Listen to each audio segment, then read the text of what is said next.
Fala, turma.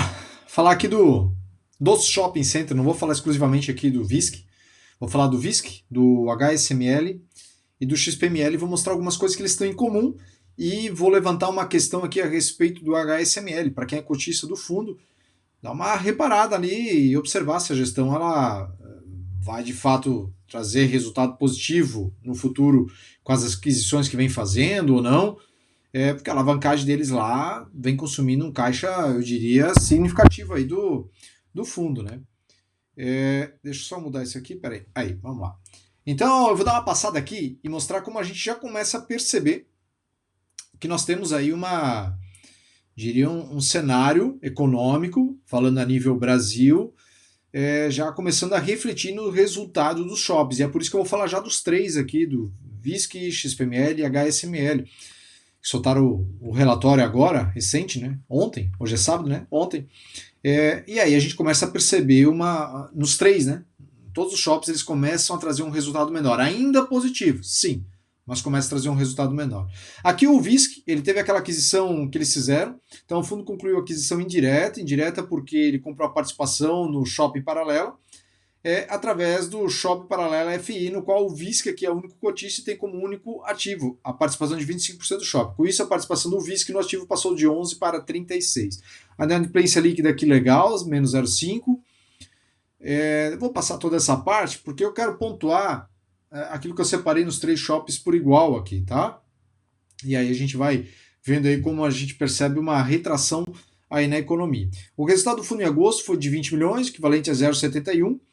O fundo encerrou o mês aqui com acumulados não distribuídos de 25 milhões, que equivale a 0,88, e eles ainda têm esse 0,35 aqui, ó, que vai então dar um acumulado total de 1,23, né, se eu não estou enganado. Tá aqui 1,23, né? Por que ele tem ele traz esse 0,35 separado? Porque esse 0,35 é do Shopping Paralelo FI. Esse shopping que ele adquiriu, que é um fundo, esse dinheiro está lá dentro desse fundo, mas o VISC é o único cotista. Então, o VISC ele tem esse dinheiro. Então, ele também pode acabar distribuindo no futuro esse resultado acumulado lá dentro. Tá? E automaticamente o VISC aqui também elevou a alavancagem, e aí a gente já vai falar disso. Pode ser um risco maior para o VISC. Né? O VISC, o PMLL11, o MAL11, né? Para quem ainda não se acostumou como eu, o HSML, eles vinham assim numa numa alavancagem tranquila. Né? Bastava fazer o feijão com arroz. Agora o VISC, com essa aquisição que ele fez ali, em breve aí ele vai ter que rebolar. E, em compensação, o XPML parece que resolveu, tem que concretizar, tem que ter toda aquela venda concretizada. A gente já vai falar daqui do XPML também, mas parece que resolveu ali a situação da alavancagem. Né? A estimativa de rendimento para até dezembro de 25 é de 0,80 a 0,85. O HGBS também, ele segue, não falei do HGBS aqui, mas ele segue em águas por enquanto ali tranquilas, tá? Vamos lá, deixa eu separar aqui os pontos que eu quero falar. Número de cotistas, né? O VISC que ele vem perdendo uma quantidade significativa de um ano para cá, de cotistas, mais do que os pares, se a gente analisar. E aqui está a questão da alavancagem. Veja, aplicações financeiras de 238 e a aquisição por aquisições 706 milhões. Se a gente pega esse relatório, que é o do mês passado aqui do VISC, a gente vê o seguinte, né? Cronograma aqui de pagamento. A gente sobe um pouquinho aqui, olha, era de 528, né? E um caixa de 255. Ele está consumindo caixa para fazer frente às obrigações. 23 milhões, 33, 34, isso do relatório passado. 35, assim. Como eu disse, né? Antes, o caixa era tranquilo. Fazer o feijão com arroz aqui, vai pagando, etc. E tal. O que o fundo fez? Fez essa nova alavancagem aqui, elevou a dívida. Então, o caixa do fundo aí até fim de 2027. Hoje, se a gente olhar, é isso aqui: 25, 103, 106. Se ele fizer mais obrigações aqui, é emissão ou fazer vendas, certo? Mas o caixa aqui já está todo comprometido agora. Quer dizer, antes também já estava, mas tinha um período mais longo com esse caixa comprometido para poder utilizar. Já agora não, agora o fundo ele para 2027, aí, final do ano, se ficar como está hoje, não fazer nenhuma aquisição nova, ele vai ter que rebolar ali para arranjar dinheiro, né? Aí a gente começa a ver os indicadores aqui, ó. O NOI de 96 por metro quadrado, anda em par ali com o PMLL11, crescimento de 1,1%. Percebe que é um crescimento já não tão interessante? Que eu quero dizer, não cresceu tanto, não é exclusivo do VISC isso, tá? As vendas por metro quadrado atingiram 1.473, crescimento de 0,3, veja que foi um crescimento baixo. Essas vendas por metro quadrado é sempre interessante a gente olhar, porque é aqui que a gente consegue ver o quanto está subindo ou não as vendas por metro quadrado. Quer dizer, se subir legal, bastante aqui, dá para cobrar um aluguel maior de repente lá do lojista. O fundo ele tende a ter um resultado maior aqui, porque o lojista está vendendo mais, então ele paga um extra para o shopping, que consequentemente consegue distribuir um a mais. E está em par, tá? Esse número aqui, 1.473, ele está em par com o restante. O único que se destaca aqui é o XPML, porque ele tem de fato um portfólio melhor e tende, segundo o gestor, a gente já vai ver isso, a subir ali em torno de 20%, tanto o NOI quanto as vendas por metro quadrado do XPML 11, tá? E a gente vê que está meio que estacionando, né? Aqui as vendas, que o aluguel das mesmas lojas subiu 2,2, as vendas caiu, né? 1,1, o fluxo de veículos caiu 4,3. Isso também não é exclusivo, quer dizer, aqui sim foi o dos três que eu estou falando hoje, foi o único aqui que teve uma queda nesse indicador de fluxo de veículos. Só que a gente percebe já há alguns meses que essa questão de fluxo de veículos em shopping center vem diminuindo, tá? Seja porque talvez as pessoas estão utilizando cidades grandes aí, metrô, ônibus, patinetes, não sei como é que é cidade grande, eu moro no interior aqui de Santa Catarina, nós temos o Shopping Neumarkt listado aí no Almeida Júnior, no JF11, então assim, é uma cidade de Blumenau, cidade vizinha, a nossa aqui, a minha, só que as pessoas ainda vão muito com carro, né? E talvez cidade grande isso tenha mudado. Inadimplência líquida eu já falei, os descontos que o fundo está dando, tudo dentro do normal, taxa de ocupação de 94,4. Nessa questão de taxa de ocupação, olhando os 4 aqui principais shoppings, deixando o HGBS de lado, que ainda não soltou o relatório desse mês, que eu estou falando agora em setembro, o que teve a menor ocupação, a menor vacância é o PMLL11, o MAL 11, né? Tem que acostumar com esse nome. É o PMLL11 que tem a menor ocupação, que eu gravei aí 2, 3 dias atrás falando inclusive do PMLL11, tá? Então, mas o restante aqui, todos os 3 que eu estou falando hoje aqui, eles estão aí, né? 94, 96, então a vacância abaixo de 5, 6%, ok, né? Então esses são os números dados que a gente vê aqui do VISC. E a gente compara aqui com, não é comparar, né? A gente traz aqui o resultado do XPML, e a gente vê também que os principais indicadores aqui, em relação às vendas, cresceram, o resultado foi de 1.574 por metro quadrado, o NOI caixa de 133. XPML, apesar do HSML também esse mês está começando a trazer resultados de NOI interessantes, ficando acima de 100, na média do portfólio, isso aqui é sempre a média do portfólio, sempre lembra disso. E as vendas aqui ficando em 1.574, de todos os 5 principais é o que tem melhor vendas por metro quadrado. Então teve um crescimento de 6 e 4,8. É o melhor crescimento quando a gente compara com os outros. Por quê? Porque o XPML ele atende públicos de mais grana, né? Ele tem lá dentro também um e outro shopping ainda com participações ali em classe C, D, mas a principal classe aqui é a classe A e B, tá? Então isso também reflete aqui, quando a Selic começa a ficar muito tempo alta, reflete em algo positivo aqui para o XPML 11, porque eles tendem a sofrer um pouquinho menos, o pessoal continua gastando, quem tem poder aquisitivo maior segue gastando. Isso aqui eu vou falar depois, tá? É uma comparação que eu quero fazer com o HSML 11. Deixa eu... Passando aqui, não temos nenhuma novidade ainda nesse relatório, porque ainda tem que se concretizar a venda, né? Que é... Deixa eu reduzir um pouquinho isso aqui. Que é aqui, né? O fato relevante, que assinou com a Risa, que vai criar um fundo. Então isso aqui ainda tem que acontecer, certo? A gente vai seguir acompanhando. O valor total da transação aqui de 1,6 bi. Eu já vi muita gente chorando aqui, entre aspas, né? Reclamando de que não gostou da venda porque vai perder receita. Sim, fundo alavancado é isso. Vai perder receita, é uma coisa óbvia. E não tem escapatória. Até o fundo estacionar, de ele encostar e dizer, pronto, chegamos ao nível que a gente queria de tamanho. Agora o fundo está com, sei lá, 15 bilhões. Agora a gente não vai sair fazendo emissão, a gente não vai mais alavancar. Não tem, vai ter essa de vai perder um pouco de receita. Ele está trazendo um lucro, que eu vi gente reclamando também, um lucrozinho só de 300 milhões, né? 278, quase 300 milhões. É uma troca. Esses dias eu vi um cara chamando de troco. Em outro perfil aí, falando que esse lucro é um troco. só para enganar bobo. Pô, peraí, se o fundo está conseguindo fazer esse lucro, é porque ele conseguiu comprar os shoppings alavancados, está gerando um resultado aí para o cotista, e o que se espera é que quando o fundo de repente atinge uns 10 ou 12 bi, aí ele estaciona. O cotista tem que entender, quanto maior for um fundo imobiliário, menos risco ele vai carregar. Só que para chegar nesse tamanho, tem que aceitar, vamos dizer assim, as dores do crescimento. Ponto final. É isso. Então o fundo ele resolve praticamente toda a alavancagem que ele tinha e ainda vai ter dinheiro em caixa aí para poder fazer novas aquisições, certo? E se a Selic cair, né, que eu espero que em algum momento caia, todo mundo espera, o mercado prevê isso pelo menos para 26, mas 26 é ano de eleição, já viu, né? Teremos mais gastos públicos, provavelmente, a gente já está vendo esse ano aumentar os gastos, e aí a gente tem que ver se a Selic fica, de fato cai ou não, mas uma Selic a 8, 9, eu acredito que os fundos vão conseguir captar bastante coisa, principalmente os que já estão grandes, porque eles vão chamar a atenção. E aí, quando eles captarem um dinheiro montante, atingirem um patamar significativo de patrimônio, pô, show de bola. Essas reclamações que existem hoje, eu tenho certeza que elas vão diminuir, né? Ou deveriam, pelo menos, né? Se você entende um pouquinho de como é que funciona aí o funcionamento aí dos fundos imobiliários.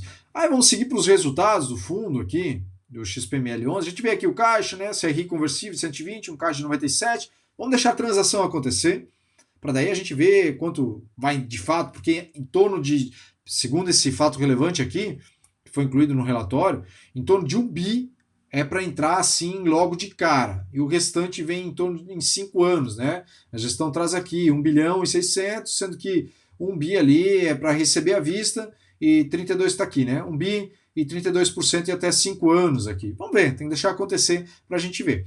E aí a gente tem essa questão do caixa aqui e aqui as obrigações do fundo. E ó, isso aqui é sempre interessante. Essa linha, ela representa o quanto o fundo imobiliário ele consegue pagar das obrigações, não daquelas acima, mas desses CRIs aqui com 5% retido.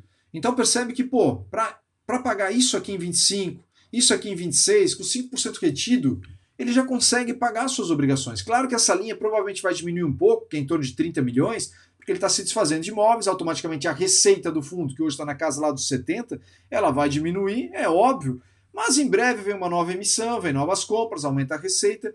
O ideal é que os fundos imobiliários, eles em algum momento eles vão fazer essa troca. Hoje ele compra demais, alavanca, mas em algum momento ele vai comprar menos do que ele precisava e começa a ter mais caixa e ele vai estacionar, como eu falei antes. E aí a gente vai ver essa linha estacionando, de repente em 50. Imagina um fundo de 15 bi. Uma receita hoje, o XPML com 6 bi tem uma receita ali de 70, 72 milhões, shopping varia. Imagina um fundo a 15 bi com uma receita de, sei lá, 80 milhões, 100 milhões, né? 110 milhões. Pô, aqui é de 70, né? A dívida, quer dizer, cobriria tranquilamente essa dívida com 5% provavelmente aí retidos. Não toda a dívida, vai, mas o dobro, pelo menos, que está aqui, né? 30 iria para 60, se a receita hoje dobrasse. Fundo hoje com 6 bi, 70 milhões de receita, o fundo passando para 12 bi, 140 de receita, vamos imaginar assim? Uma conta bem simples, óbvio que as coisas não são tão simples assim. Então hoje ele acumula 30, acumularia 60. Então percebe? Essa é a ideia que eu falo tanto, né? Que eu vejo que e espero que os fundos imobiliários eles cresçam para isso, tá? Aí a gente vai para os números aqui do fundo. Vendas nas mesmas lojas, ó, crescimento aqui de 0,1, os aluguéis, crescimento de 0,3, o NOI caixa de 0,4, as vendas por metro quadrado de 6%, um aumento, as vendas totais aqui de 32%, ainda abaixo, né, em relação ao ano anterior, estamos em setembro, vamos ver como é que vai ser até o fim do ano, né? O custo de ocupação médio aqui está acima dos pares, esse custo de ocupação é interessante ele reduzir, eu diria que abaixo de 10 é sempre interessante, eu não falo isso na base do achismo, eu falo isso com base, inclusive, no que o gestor do XPML falou, que custo de ocupação do shopping é interessante estar abaixo de 10%. Então aqui ainda se espera que isso aqui melhore, esse custo de ocupação. Fluxo de veículos, tá vendo só? Falei lá do VISC, aqui até tem um pouquinho acima, né? Lá, quer dizer, o VISC traz mês a mês, aqui ele está trazendo de forma anual, mas vê que é baixinho, né? O fluxo de veículos. E aí nós temos aqui os dados que eu já falei antes, tá? Vamos passar aqui para o HSML, só deixa eu preparar a tela aqui que eu vou fazer uma comparação com o HSML desses resultados aqui. Opa! Vamos lá, aqui, vou deixar aqui, deixa eu pegar o HSML agora, tá? antes de mais nada, né? Faz a gentileza de clicar aqui, curtir o vídeo. Estou gravando 2, 3 vídeos aqui por dia e quero que o canal cresça, quero me dedicar aqui ao canal cada vez mais. Então, curte o vídeo aqui para ajudar o canal a crescer, tá bom? Vamos lá, né? Resultados do fundo, 3%. Agora o HSML, 3% aqui de aumento, que vale a 103,85. Esse anuai aqui está acima dos pares do HGBS, do VISC, do PMLL11, na média, lembrando, do portfólio. Em relação às vendas, crescimento de 2%, vê que não é muita coisa. Ficando na média aqui, comparando com os outros pares, com exceção do XPML, está dentro, 1.418. Aquilo que eu expliquei lá no VISC, quando eu fiz a leitura do relatório do VISC, sobre esses dados aqui, vale para todos eles, obviamente, né? Em relação aos investimentos, o fundo ainda tem a receber aqui 14 milhões, ou 0,70 a cota. Só que tem que lembrar o seguinte, né, pessoal aqui que é cotista do HSML11. O fundo ele pode ter 2 recompras de imóveis no futuro, tá? Eu não vou ficar aqui relembrando isso, mas o fundo ele se comprometeu a talvez recomprar 2 vendas que eles fizeram um ano passado, uma retrasado. Isso meio que vai ficando de lado, as pessoas não comentam mais, mas pode ser que o fundo ele tenha que correr atrás ali de arranjar dinheiro para fazer aquisições, refazer as compras do que ele vendeu, tá? Tem um vídeo meu aqui falando sobre isso. É um vídeo que eu acho que eu gravei lá em março, talvez por aí, fevereiro, março. Então dá uma procurada no canal se tu se interessar para entender melhor essa situação. Mas eu falo sobre isso especificamente do HSML. Distribuição aqui de 0,67 e o guidance aqui de 0,67 a 0,82. Aqui ele está falando da conclusão da quinta emissão, captou ali 54 milhões. Veja que não captou muito, né? Para comprar aqui 7,2% do Shopping Osasco, então aumentaram a participação. Essa é a ideia do HSML, ter participações majoritárias, porque a gestão diz que com isso eles conseguem entregar um resultado mais satisfatório aos cotistas. Eu ainda não vejo isso acontecendo. Pode ser que no futuro aconteça. Hoje não acontece, né? E 24% do Shopping Pátio Ciané.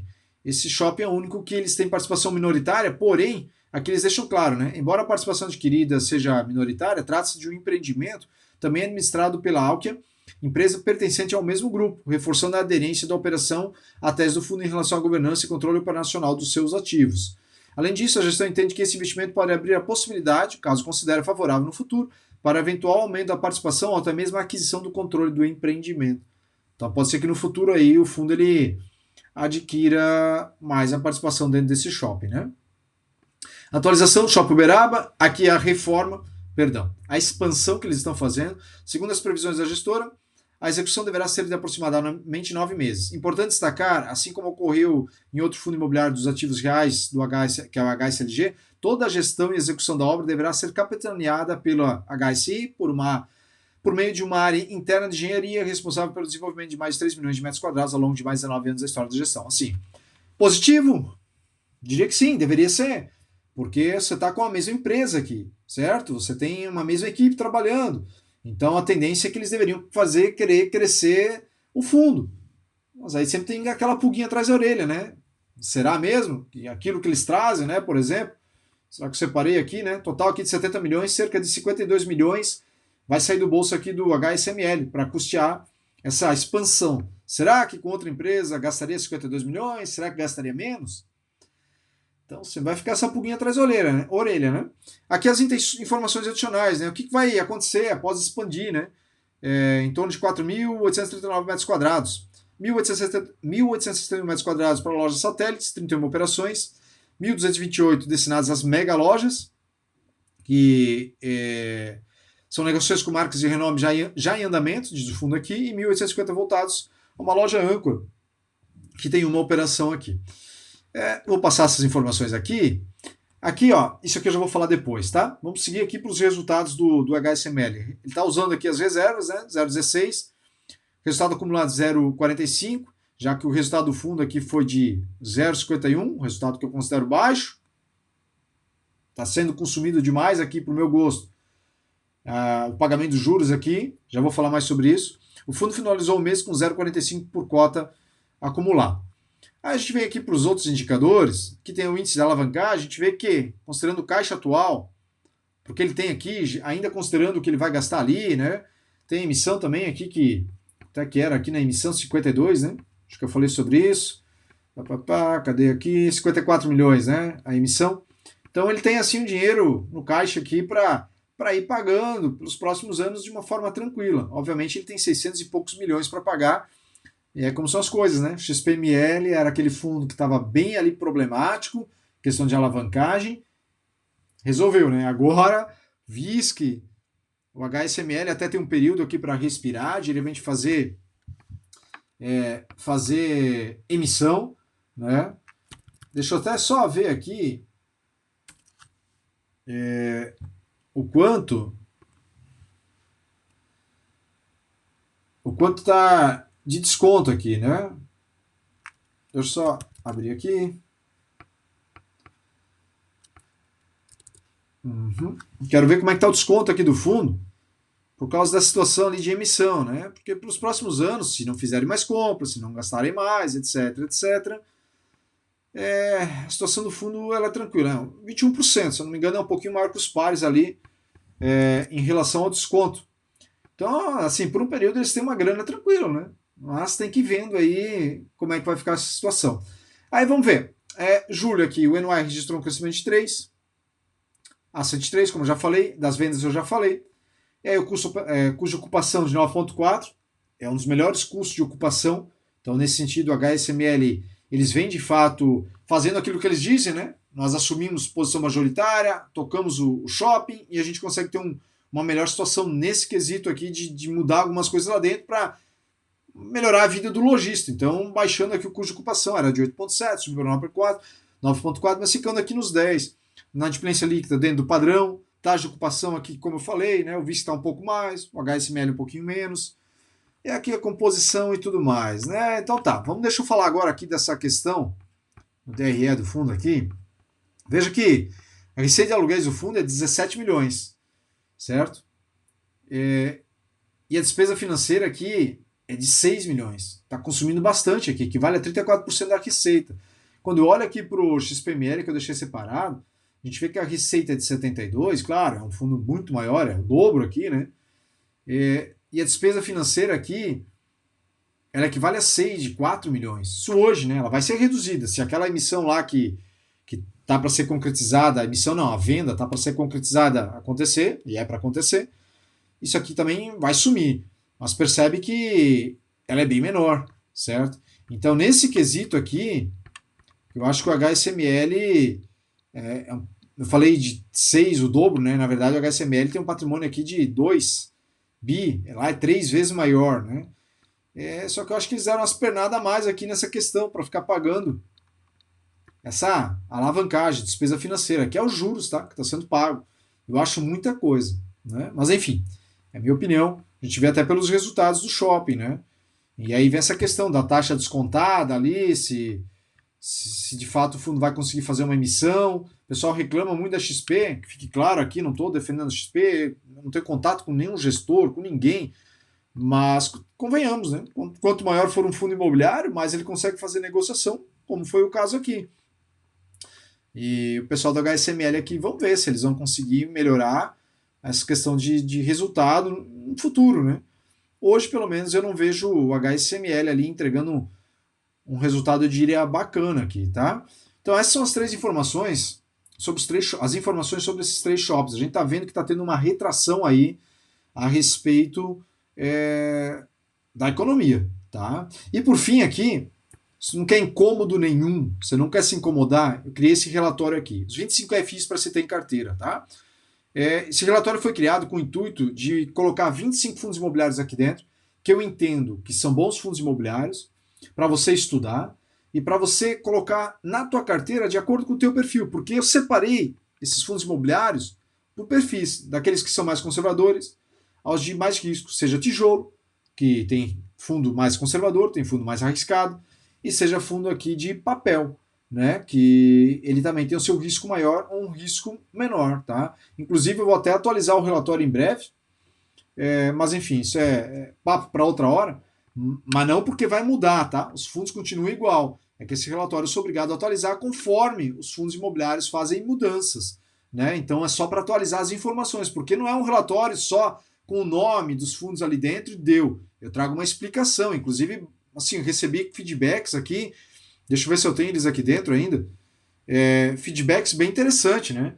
Recebi informações aqui, por exemplo, gostei do relatório, valeu a pena ter comprado, sua explicação sobre cada fundo é clara e objetiva. E algo que eu tento transmitir aqui no YouTube é isso aqui, né? Que ele fala aqui, passei a acompanhar os seus vídeos recentemente e percebi que são todos muito coerentes nas opiniões e correspondentes e as correspondentes fundamentações. De fato é isso que vocês vão encontrar comigo, tá? Eu não tenho essa ideia aí de ficar falando para atrair cliques e tudo mais. A ideia é, de fato, trazer explicações coerentes e fazer alarde aqui para vocês no YouTube, tá? Comprei o relatório, muito bom. Aqui tem outra opinião. Isso aqui veio lá do Instagram, tá? Teve outros também que eu nem trouxe, né? Comprei material, muito bom, por sinal, amigo, ótima visão. Dos 25 fundos, ele possui 9. Quer dizer, não é para você ter os 25 fundos de carteira, é para você escolher. Quer ter 7, quer ter 10, quer ter 15? Ter o critério. Quero ter os 25, que tem quem se sente mais seguro com os 25. Esses fundos aqui eu tenho certeza aí que são fundos hoje que são muito bons fundos imobiliários. Busquei do histórico deles, pesquisei, são quase 10 anos aqui no mercado, então eu venho acompanhando e eu trouxe um resumo sobre cada um. O link da descrição, ele está aqui no vídeo, na descrição desse vídeo aqui, também está na descrição do canal, custa R$ 29,90. O link aqui para comprar, perdão, né? Custa R$ 29,90, você paga uma vez, tem acesso ao relatório, não é um relatório qualquer, tá? São 59 páginas aqui, levou um tempo para escrever, foi uma semana me dedicando a isso aqui, e eu consegui escrever em uma semana, porque como eu disse, né, estou há quase 10 anos nessa, então estou a par aí da situação de todos não, né, mas desses fundos que eu trouxe ali, mais outros tantos, mas que eu trouxe ali para vocês, tá? Então fica aqui um resumo, de novo, se ainda não curtiu, curte o vídeo para mim, ajuda o canal a crescer, que é isso que, querendo ou não, faz eu continuar aqui, motiva, né? A minha motivação aqui de continuar ajudando, de alguma forma, a todos vocês aí que estão investindo.